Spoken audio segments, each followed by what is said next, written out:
keyakinan saya betul, itu abad mendatang itu adalah ada di Afrika, atau Afrika sebagai the next frontiers of world economic growth and prosperity.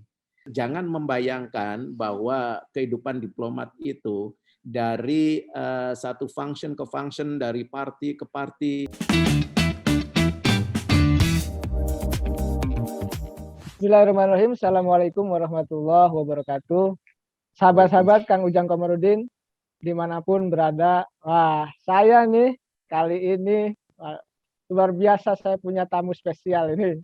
Mungkin kalau kemarin anak-anak muda gitu, sekarang sebenarnya masih muda, bukan senior, masih muda. Jiwanya jiwa muda juga, pikirannya juga pikiran muda. Dan ini juga bukan tokoh sembarangan di negeri ini, di republik ini. Ini senior saya.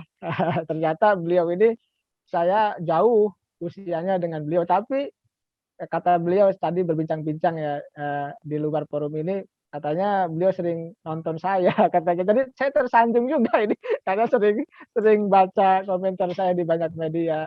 Dan alhamdulillah pada kesempatan kali ini di podcast saya ini, di YouTube saya ini, saya bisa akan berbincang-bincang nih dengan beliau.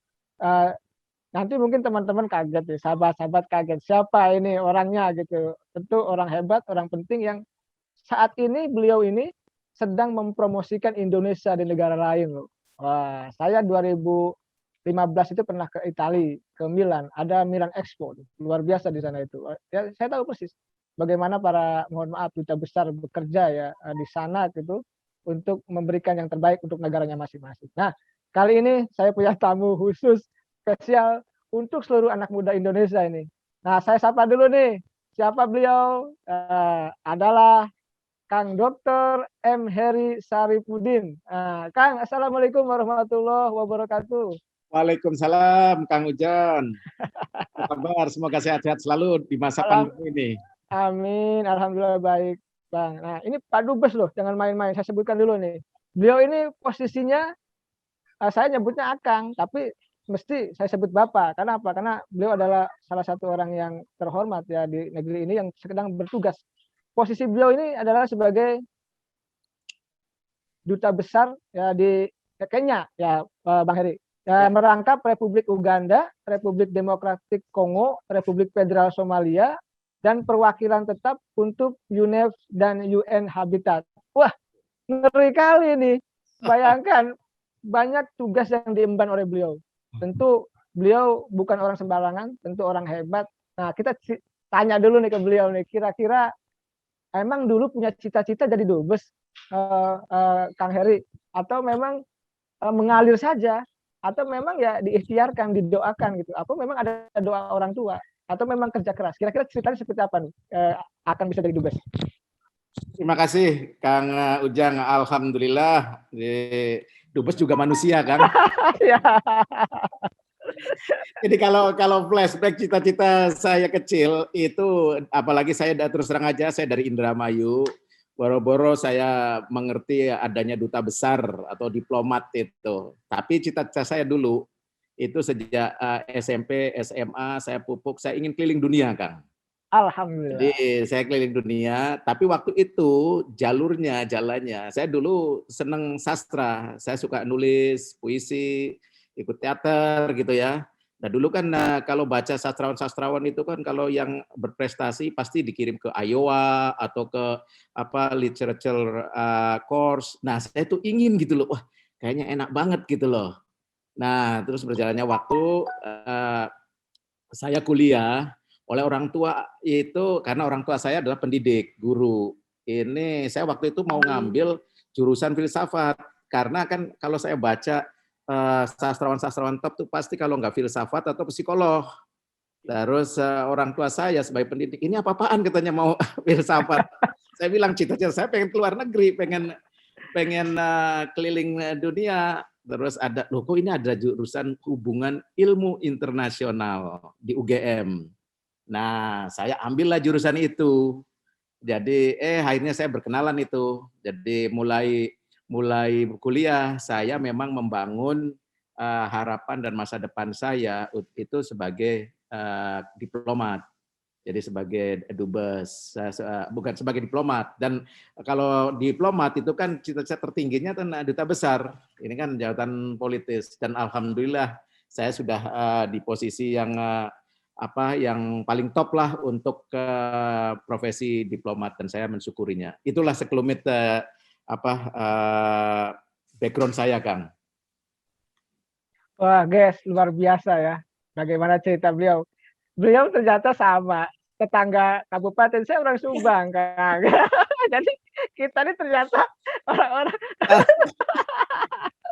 jadi Satu wilayah gitu. Iya, satu wilayah tetangga, betul. Saya sering main. Bahkan saya 1 tahun, Kang, pesantren di Sukalila di Jatibarang, Kang, 1 tahun. Oh, ya Allah. Ya, jadi waktu sanawiyah.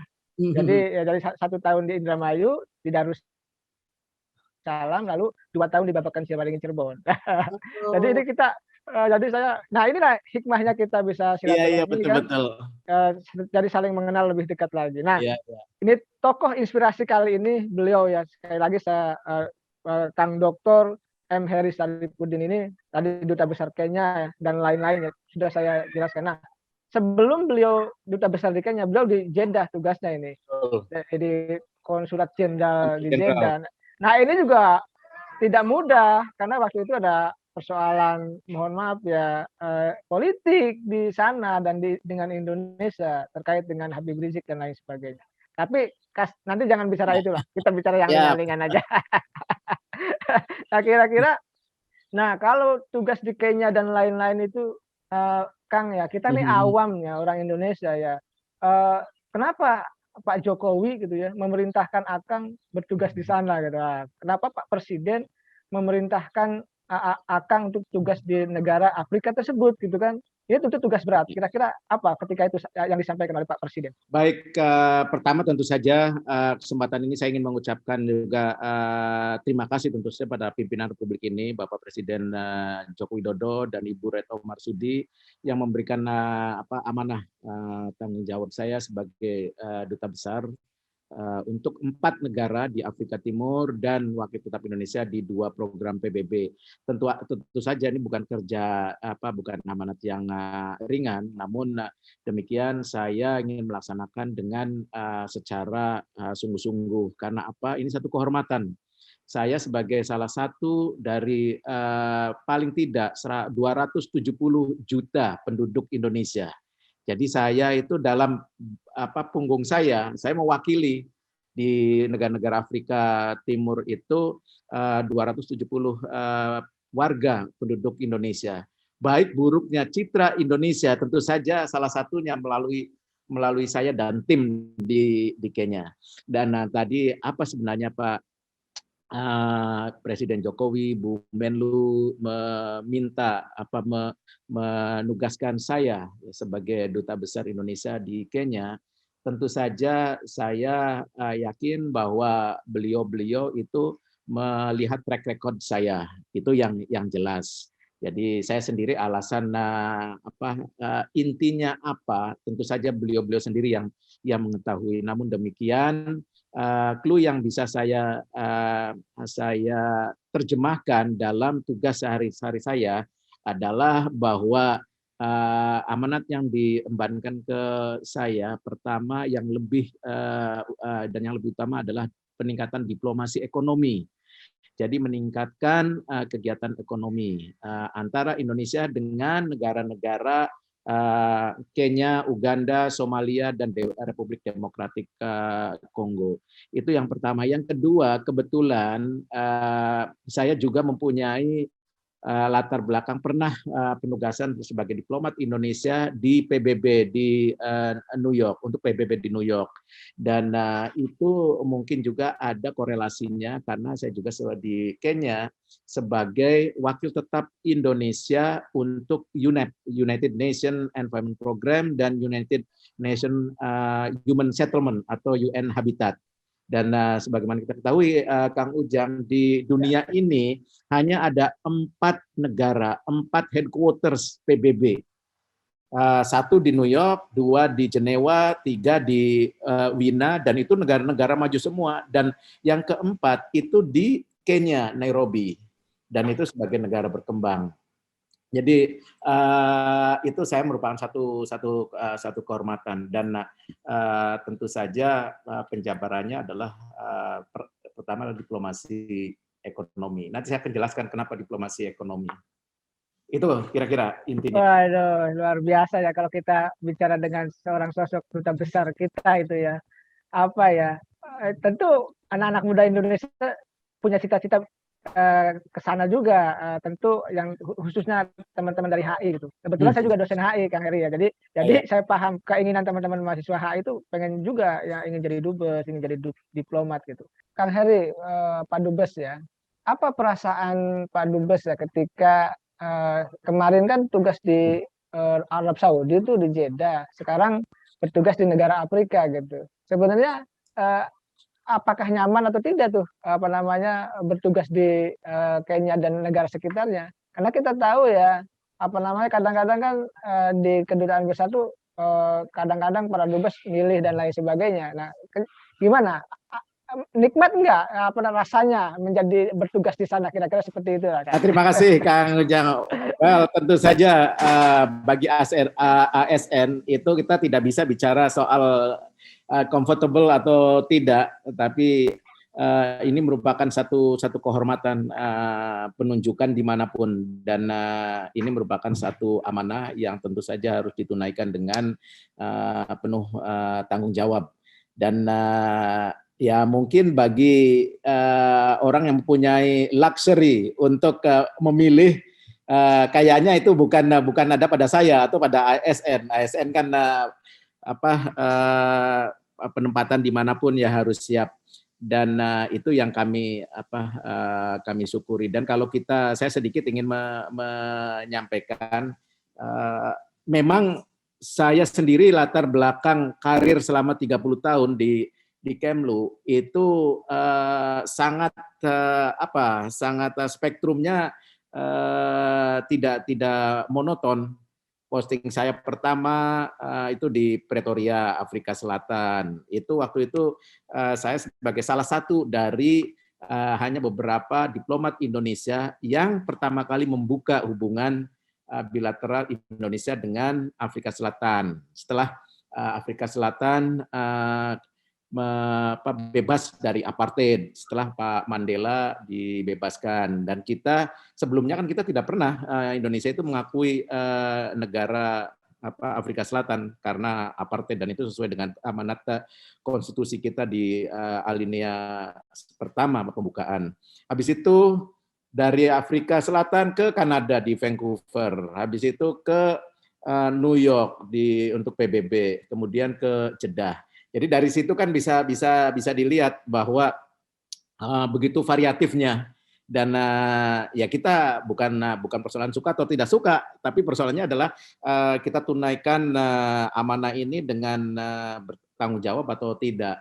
Jadi ya bagi saya ini alhamdulillah posting di Kenya ini membuka mata dan sekaligus mengkonfirmasikan keyakinan saya. Ini keyakinan saya, Kang. Ya, siap. Bahwa masa depan peran Indonesia di kancah internasional dan juga masa depan pertumbuhan ekonomi dan kesejahteraan dunia itu adanya di Afrika. Mengapa demikian? Kalau kita percaya pada sebuah teori Centennial Circles of World Economic Growth and Prosperity, sekarang kan abad ini adalah abad Asia Pasifik, di mana Asia Pasifik itu menjadi motor penggerak pertumbuhan ekonomi dunia, yang menggantikan pada abad sebelumnya itu abad Atlantik, negara-negara di wilayah Samudra Atlantik kayak Eropa dan sebagainya. Sekarang sudah mulai melandai yang mulai rising up itu negara-negara Asia Pasifik.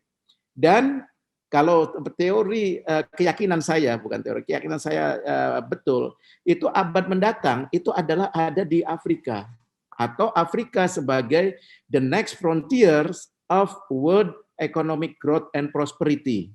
Dan saya tidak sendirian, banyak international economic lain sebagainya. Hanya memang saat ini kondisi Afrika secara keseluruhan 53 negara, 54 negara itu kan masih banyak dirundung permasalahan. Tapi bukan berarti tidak menuju ke sana. Jadi ini bagi saya secara serius ingin menjadi salah seorang Indonesia yang tidak hanya menunaikan sebagai duta besar untuk Afrika, tapi kedepannya ingin sebagai ahli Afrika lah, gitu loh. Saya serius untuk menangani Afrika. Luar biasa Pak Dubes ini ya. Selain beliau itu seorang diplomat handal, ternyata kecerdasannya sudah terlihat ini kita. Luar biasa cerdasnya ya teman-teman ya. Nanti ini jadi inspirasi kita semua teman-teman, bahwa nanti teman-teman mau jadi diplomat, mau jadi intelektual ya, tiru Pak Dubes ini, Kang Heri saya menyebut beliau gitu. Jadi kelihatan lah bagaimana beliau berbicaranya kan, intelektualitasnya, baca bukunya gitu kan, luar biasa kalau saya katakan. Nah sekarang gini Kang, kira-kira apa suka duka jadi diplomat ya kan? Sukanya apa, dukanya apa? Nanti dari awal tuh perjalanan karir, lalu terakhir menjadi diplomat di Kenya tuh apa suka dukanya di sana itu? Silakan Kang. Saya terus terang aja banyak sukanya daripada Itu yang kita suka. Alhamdulillah. sukanya banyak sekali. Artinya saya dulu Kang, ya mungkin akan juga sama kan. Kalau yang orang yang dari daerah kayak Indramayu, kebetulan saya juga dibesarkan di wilayah orang-orang yang sangat konvensional. Orang di Indramayu kalau kaya apapun ya, dia hanya tahunya kalau ke luar negeri, tidak mau ke Amerika, tidak mau ke UK, tidak mau ke Singapura, pengennya itu umroh, pengennya itu haji, ya kan? Itu. Nah, bagi saya waktu itu saya menentang pandangan yang sangat konvensional. Saya bilang bahwa, hey, bumi Allah itu sangat luas. Dan insya Allah kita harus menikmatinya, harus keindahan alam ciptaan Allah itu sangat luas. Saya waktu itu Kang, bahkan sejak SMP SMA, saya itu doa saya, ya Allah jangan matikan saya sebelum saya mengetahui keindahan alammu. Jadi itu dan itu bisa dinikmati melalui diplomat. Jadi diplomat itu bisa jalan-jalan, bisa kenal dengan orang banyak. Ternyata indah sekali perbedaan itu. Saya dulu dari Indramayu itu kan ya ini mungkin sepele. Kita pertama kali keluar negeri kaget ketemu loh orang di luar negeri bule, ada juga Islam, tapi kok cara sholatnya begini. Indah sekali, artinya berbeda. Dan ternyata tidak menghadap ke barat. Kita kan dulu kan zaman SD SMP itu kalau sholat menghadap kemana? Saya di Indramayu tidak bilang menghadap ke kiblat, tapi menghadap ke barat katanya. Ternyata loh kok orang sholat kok menghadap ke timur, ada yang menghadap ke utara, ada yang tergantung di mana kita ini. Dan itu waktu awal-awal itu ini nih tentu saja perkembangan karir berikutnya ternyata ya alhamdulillah saya udah ketemu banyak dari mulai orang sipit, orang putih, orang hitam, orang ikel dan sebagainya. Dan itu bagi saya itu satu kenikmatan yang tidak ada taranya. Saya juga mengenal banyak daerah-daerah yang mungkin orang punya duit tapi belum tentu bisa ke sana gitu loh. Dan apalagi tinggalnya sampai 3 tahun. Itu tuh yang sukanya. Dukanya jangan membayangkan bahwa kehidupan diplomat itu dari satu function ke function, dari party ke party, tapi juga saya alami sekarang kayak di Kenya. Saya mengunjungi rohaniawan kita dari kongregasi Katolik dari Nusa Tenggara Barat ke Nusa Tenggara Timur, di pelosok di ujung Kenya, perbatasan dengan Uganda, perbatasan dengan Sudan Selatan, yang Masya Allah mereka kok bisa bertahan dengan kondisi yang sangat minimalis.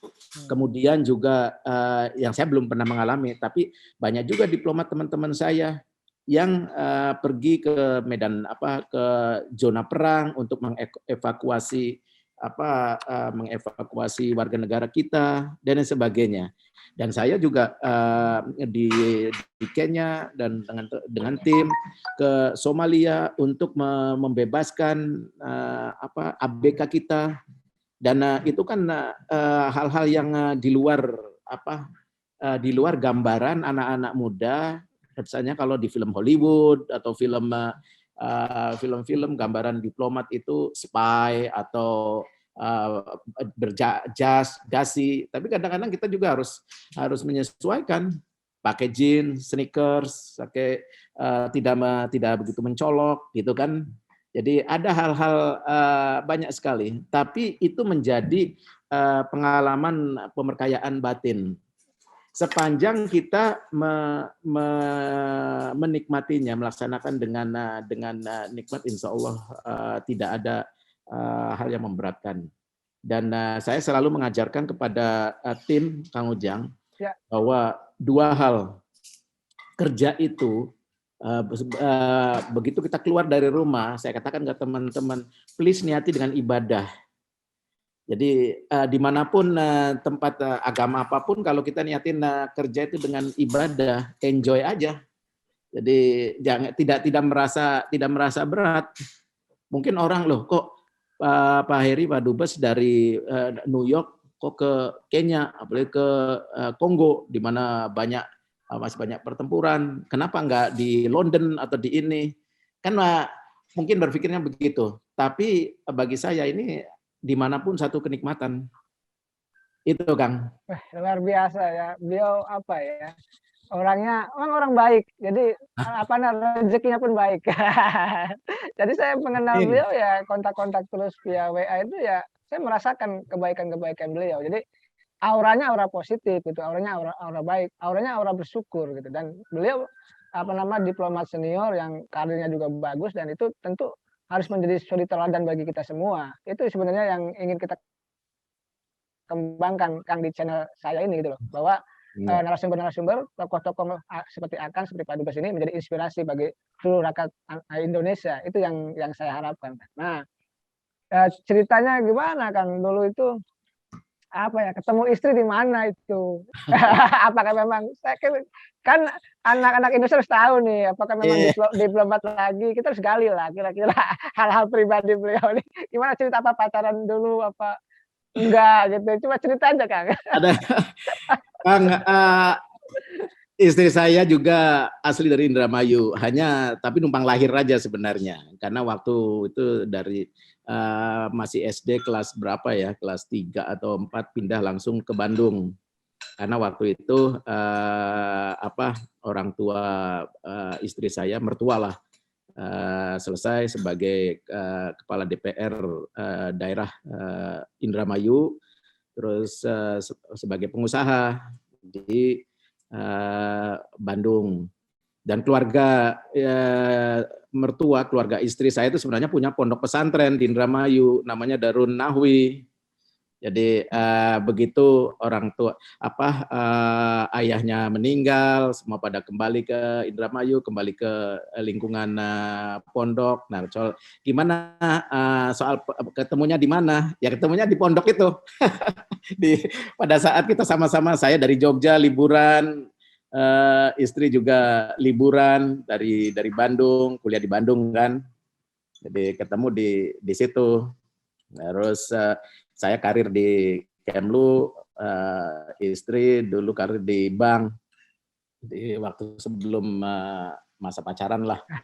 Tapi pacaran ya tau lah, Akang pacaran gaya orang yang dari keluarga pondok kan. Ya. Ya, kita nih satu tipe dengan Pak Dubes ya, saya dengan beliau. Nah Kang, anak-anak di mana sekarang nih? Apakah memang ada yang ngikutin yang tua di mana, yang paling muda di mana? Terus apa ada yang ngikutin jejak Akang nih? Jadi diplomat handal Indonesia gitu. Ada nggak? Alhamdulillah nggak ada Kang. Anak saya itu yang pertama itu Faiz, itu dia S1 di UI psikologi, kemudian itu yang double degree melanjutkan ke UQ University of Queensland, Brisbane, kemudian S2-nya dapat dari LPDP beasiswa ke Leiden University dan pernah kerja di perusahaan Jepang, tapi lebih banyak sekarang mengembangkan sebagai musisi. Mungkin anak-anak milenial atau dia punya grup band namanya Reality Club. Wah, keren ini. Coba dicek-cek nanti ya. Bersama adiknya ini Fathia Izzati, YouTuber, juga lulus dari UI, tapi hukum. Keren juga ini YouTuber. Saya mau belajar lah ke anaknya Adumbes ini nanti. Siap. Ya, YouTuber channelnya Fathia Izzati. Nah, tolong teman-teman ikuti ya. Nah, di subscribe nanti. Siap kan? Lanjutkan. Nah, kemudian juga ada Farisha Akila, anak kandung ketiga. Itu Farisha Akila baru lulus, Kang, alhamdulillah dari UI juga. Alhamdulillah. Ini UI dekat, Kang. Rumah saya dekat di UI ini. Di Depok.